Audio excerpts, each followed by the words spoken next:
And as a source said to me, William thinks the Sussex brand is worthless. It's so tarnished. It's worthless. Why are we fighting?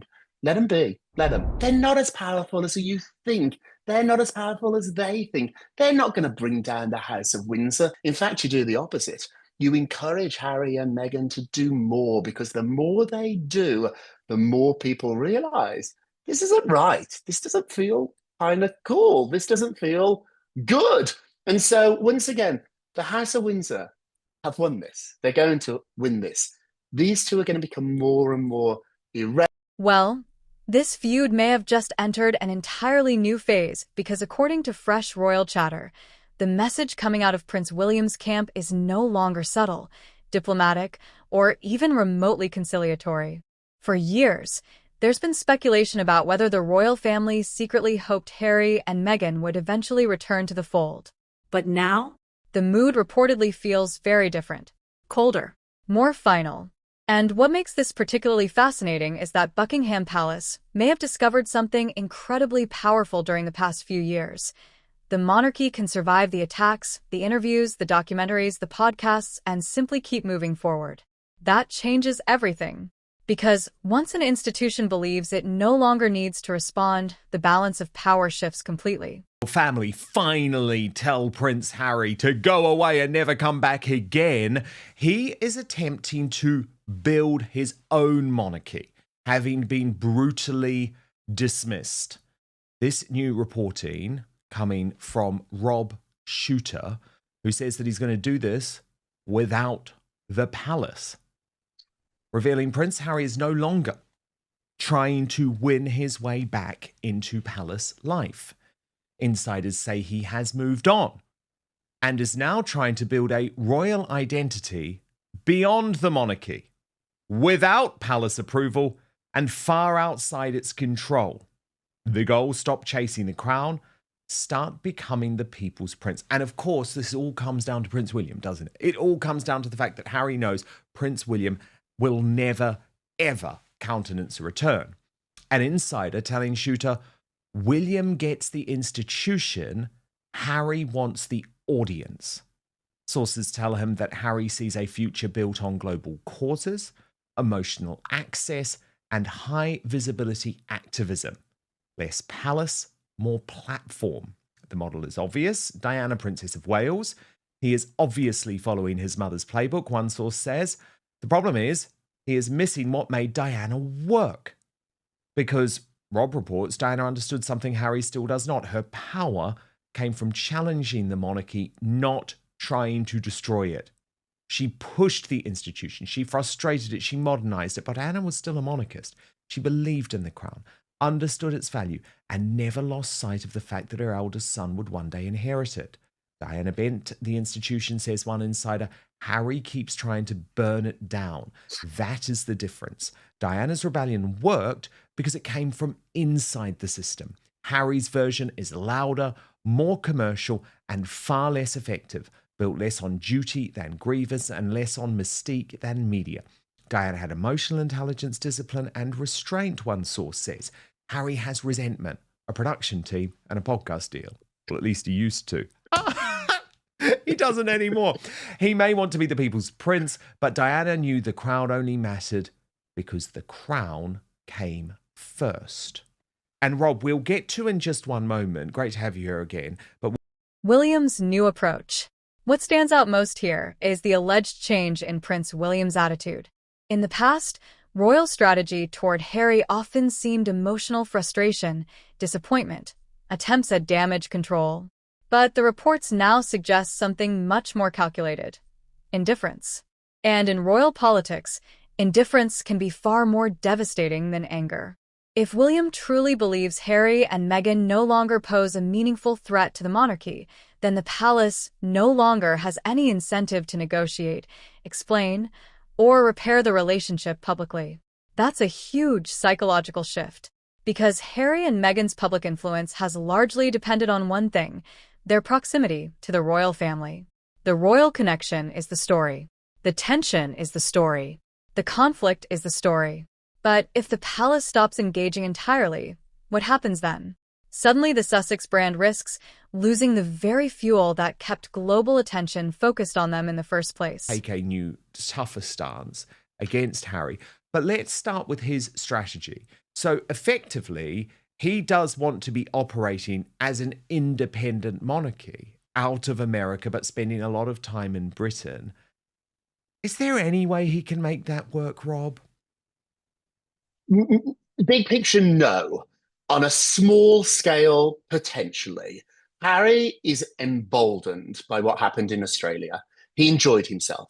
He enjoyed going to meet people. He's awfully good when you send him to a hospital to meet with children. He gets down on his knee and he has that Princess Diana quality about him. He's missed doing that. He's awful in a meeting at Netflix. He's awful in a business meeting.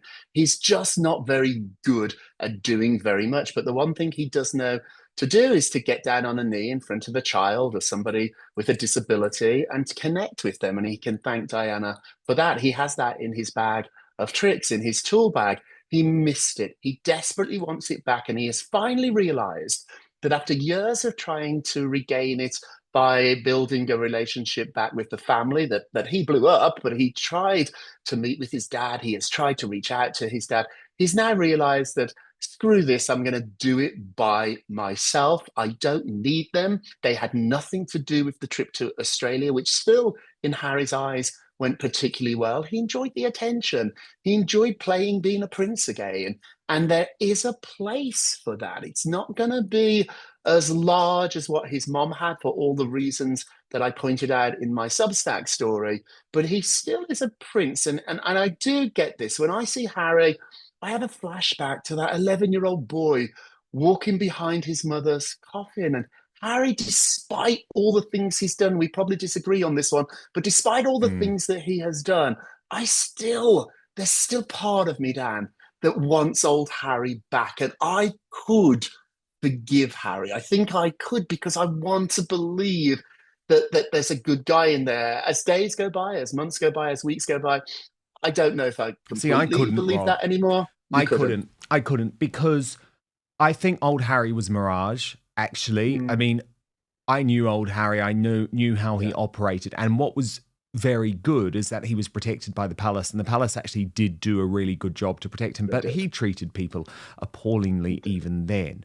But I think the difference now, Rob, is that unfortunately some of what he's done, even if he does leave Meghan Markle, and this is the big point of Operation Thor, okay? So we've seen a lot of big British figures from The Spectator magazine, edited by Michael Gove, to Boris Johnson, other senior politicians like Shabana Mahmood essentially come out and say, oh, Harry, we want you back, but we want you back without Meghan Markle, and we'll probably forgive you. Well, I think that forgiveness would only be led by Prince William. Like, I don't believe that the British public would follow Harry and forgive Harry without a clear sign from Prince William that he forgives Harry. And right. Number one, smart. I don't think that's ever going to come. I really don't. No. Obviously, you can never say never. Who knows how things change? But remember, Prince William has gone through life-changing moments. For example, believing that he was going to lose Catherine, the Princess of Wales, because of her cancer fight. And actually, that hardened his resolve, Rob, rather than actually made him want to forgive Harry or bring Harry back into his life. It was actually like, no, I want to keep this guy out because I need to focus on what's really important. And Catherine's really important. My children are really important. My father's really important. He is no longer really important because of what he's done. So that's the first thing. It's the William question. But the other big one, Rob, and I always said I thought that this would be the thing that damned Harry forever in the mind of the public, specifically the British public, by the way, but probably the public in the Commonwealth too. Maybe America's slightly different, I don't know. But the way that Harry made the final years on Earth for Prince Philip and Queen Elizabeth II a living ball of stress is unforgivable, given that they were battling forms of cancer, Rob, which are exacerbated by, guess what? Stress. And so I can't forgive it. And Yeah. I think other people will too. And for me, I don't think that Meghan Markle is to blame for everything that Harry did. Like, I think she's a completely appalling woman who manipulated him in a lot of ways. But I think many of these choices were made by Harry. They were. They were. I do hear you, and I believe everything you're saying. However, I do think that there is a certain percentage, even if it's just 10% or Mm. 15%, that will come back to Harry. I've been in the Yes, PR business as well as in 100%. the journalism business, and I've seen really talented publicists really turn awful stories around. I worked for P. Diddy. Look at that story, how disgusting the truth is. Everything you've just said is the truth. But the truth is not publicity. The truth is not how celebrities live. There are a lot of really awful celebrities out there that the public love, that we love because we believe that Sarah Jessica Parker is Carrie Bradshaw, not Sarah Jessica Parker. And so I have a lot of faith, is the wrong word. I have a lot of experience in the PR business, and I've seen the smoke and mirrors. If they could convince us, the palace, that Harry was a good guy when he wasn't, and they did, they can do it again. And so if Harry has the right people around him, he's never going to win back everybody he lost. But in this world, you can make a really good living off a small percentage. Now everything is niche. It's much smaller. And so I see a future for Harry. Most importantly, though, he sees now one for himself, and it doesn't involve his brother. If he's smart enough to know, William will never forgive him. And Harry's figured that out now. He's figured out it's over. When the king came here, he didn't even care. Like, he's not even trying anymore. For a minute, he was making a little effort, maybe not that big an effort, but now he's figured out, and not for the right reasons. He didn't want to make friends with his dad because he wanted to be a good son. He wanted to make friends with his dad because he wants to be a quasi-royal. He's now figured out after Australia that the worst lesson he learned in Australia was there is a role for him, and he can do all this without the palace. And he never figured that out. When the Queen said you can't be half in, half out, she was wrong. You can be. And Harry now is going to manipulate the system and manipulate the goodwill of good people who can be easily convinced by smoke and mirrors, by publicists, by ad campaigns that he's an okay guy. I think he's got a shot. I'm not saying for 1 second that he's a good guy or that he's going to sell a reality. He's going to sell a myth. And I think there's a chance that he could pull it off. What's interesting, Rob, though, is that your other reporting, exclusive reporting, is on the palace strategy, the new palace strategy in regards to Prince Harry and Meghan Markle, which you say is chillingly simple.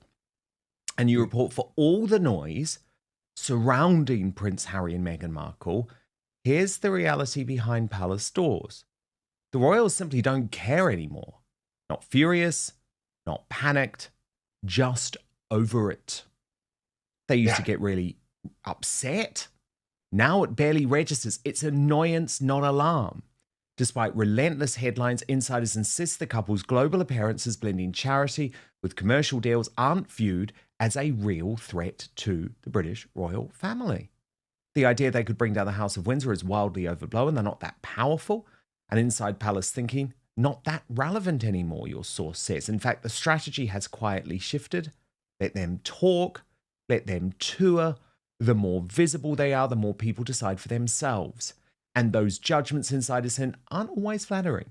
Everyone loves a cheap knockoff until it falls apart. The harder they try to mirror the real thing, the clearer it is they're not it. Even their hybrid model, charity paired with profit, isn't rattling anyone. They can do good works and cash checks. It doesn't shake the institution. The monarchy has survived far worse. What once sparked anger now barely flickers. There was real hurt, even fury. Now they can't be bothered. It's not worth the energy. Because while the Sussexes stay loud, the royals stay steady. Real royals carry on. They do the work, keep calm, and don't chase attention. That's the difference, and people see it. Bottom line, they're not a threat. They're a distraction, and even that is fading. I found that fascinating, Rob, because, of course, for people who don't know, I should just make the point that you in your incredible life, Rob, where you've sort of done everything, were a royal courtier. So you have been part of that royal institution. You understand how the royal family thinks. And this is so interesting, Rob, because it is what people inside the palace are saying now. And it wasn't what they used to say. No, They did used to be worried, but now they're not. And so that really does suggest that they're winning, doesn't it? And Harry and Meghan are losing. I loved this story. Hey, when you just reported it for me, thank you. That's good reporting, if I say so myself. Very good, Rob. That's why people have to subscribe to the Naughty But Nice Substack, right? For much more of where that came from. That was so powerful to me because you felt it. I felt it. 6 months ago, the palace was livid. They were angry. They were tearing their hair out. They didn't know what to do with these two. And now there's a hush. It's the let them theory. Let them. If they want to go out there and do it, let them. They're not as powerful as you think. They're not as powerful as they think. They're not going to bring down the House of Windsor. Two people from California running around Australia. It doesn't matter. We saw what the royal family can do just a few weeks ago when King Charles came to America. They can't compete with that. That is like going to see The Lion King on Broadway or the amateur production down the road in Birmingham, where I'm from. It's a different show. You can't compete. They do this better than anybody in the world. Look at that picture. Harry and Meghan can never, ever give us that. And the palace has finally figured out their power. And I'd forgot it too. I'd forgot it because I was so annoyed with them. How do you handle them? How do you punch back? And the answer is you don't. In fact, you do the opposite. You encourage Harry and Meghan to do more, because the more they do, the more people realize this isn't right. This doesn't feel kind of cool. This doesn't feel good. And so once again, the House of Windsor have won this. They're going to win this. These two are going to become more and more irrelevant. And as a source said to me, William thinks the Sussex brand is worthless. It's so tarnished. It's worthless. Why are we fighting? Let them be. Let them. Really interesting, isn't it? What I do find interesting, though, too, Rob, is that the leftists who are on the side of Prince Harry and Meghan Markle do continue to be briefed by their team. And there is a narrative. And I do think it is a delusion. But it's very much this idea that Catherine was threatened in some way by Harry and Meghan. And that's what resulted in all of this. Nina Meshkoff is the latest going out there in the British mainstream media. You probably wouldn't have seen this, Rob. So I just want to play it to you so you can respond as to whether there's anything in what she's claiming, basically. I think that Harry and Meghan were much maligned. The press and the palace combined together to set the public up against them, to make William and Kate look better, and because there was too much glory going on to them. Do you remember the actual joy after that wedding, where everybody loved them, and that couldn't be allowed to continue because the royal line of succession must continue. The big machine, the big carriage has to go on. I can't imagine that Harry and Meghan would give up their life in California. Why should they? They have a very, very good life. But they can do an enormous amount of good. That because, look at Harry's Invictus Games. Look at and actually, it's always blame the woman, isn't it? So Meghan gets Meghan has copped it from the start, and I think she has a genuine connection with women and with people, and she's a very smart woman. And you were talking about how they spilled all the royal secrets. That there are plenty of royal secrets to come out, believe me, which they didn't. So a bit of a threat to the British royal family at the end there, Rob. But what I thought was so interesting is where the argument falls down is when she's trying to paint the positive picture. So it's like, oh, Harry has the Invictus Games. Well, that's it. We know that's it. And she's like, Meghan, what's Meghan done? People are sexist. People are sexist. Blame the woman. She could not, Rob, point to one positive thing that Meghan Markle has done for the world. And is that not the issue? Because we could all point to a multitude of things that Prince William has done that is good for the world, that Catherine has done for the good for the world. But we could also do the same thing with Prince Edward and Sophie and the King and Queen Camilla, the Princess Anne. The list goes on. With Meghan Markle, even her biggest allies can't come up with one. The palace playing the long game. One thing the monarchy has always understood better than celebrities or politicians is patience. The royal family operates on decades, not news cycles. Harry and Meghan's approach has often felt immediate and media-driven interviews, streaming deals, public statements, emotional revelations. Meanwhile, the palace strategy appears to be stay quiet, wait, and let public opinion evolve naturally over time. And whether people support Harry and Meghan or not, it's difficult to ignore how much the public mood has shifted since the Oprah interview. Back then, the Sussexes were seen by many as disruptors exposing a broken institution. But several years later, some critics now argue the constant public grievances have started to overshadow their original message. Meanwhile, William and Catherine have continued presenting stability, continuity, and restraint, which is exactly what monarchies rely on to survive. That contrast may be precisely why palace insiders reportedly feel more confident now than they did a few years ago. Helped her allies here make her defense, has she?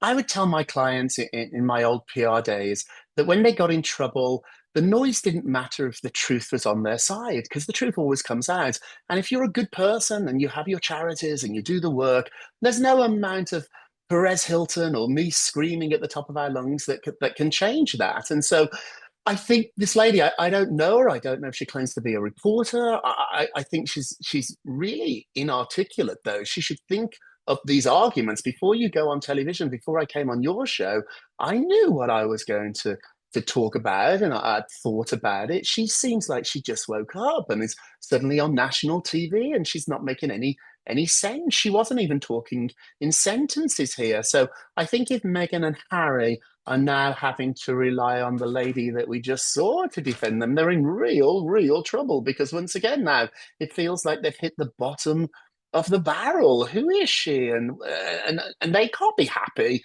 with that response. If I was in trouble and a friend of mine went on national television to defend me and that was the best they could come up with, I'd be terribly disappointed. And so I don't think that they're the right people here to defend, and I certainly don't think whoever that lady is the right messenger. They need a better person out there defending them, of which we know there won't be. They've run out. That's the problem, though, Rob. They've run out because they've burned through their defenders. Their defenders are no longer prepared to defend them because they're not stupid. You know, you look like a fool. You look like a fool. I even think of that Scobie, the guy that was working in America who was their best friend. Even he's given up. And trust me, Rob, did you see, and this is a beautiful moment actually to talk about your book, because did you see his book was an utter flop? It didn't even make the top 20,000 or something, Rob, whereas yours, it started with a whisper. Look at that from Star Magazine. If Netflix doesn't option this novel, they're crazy. It's a binge-worthy hit waiting to happen. Is a big hit. So take that, Scobie.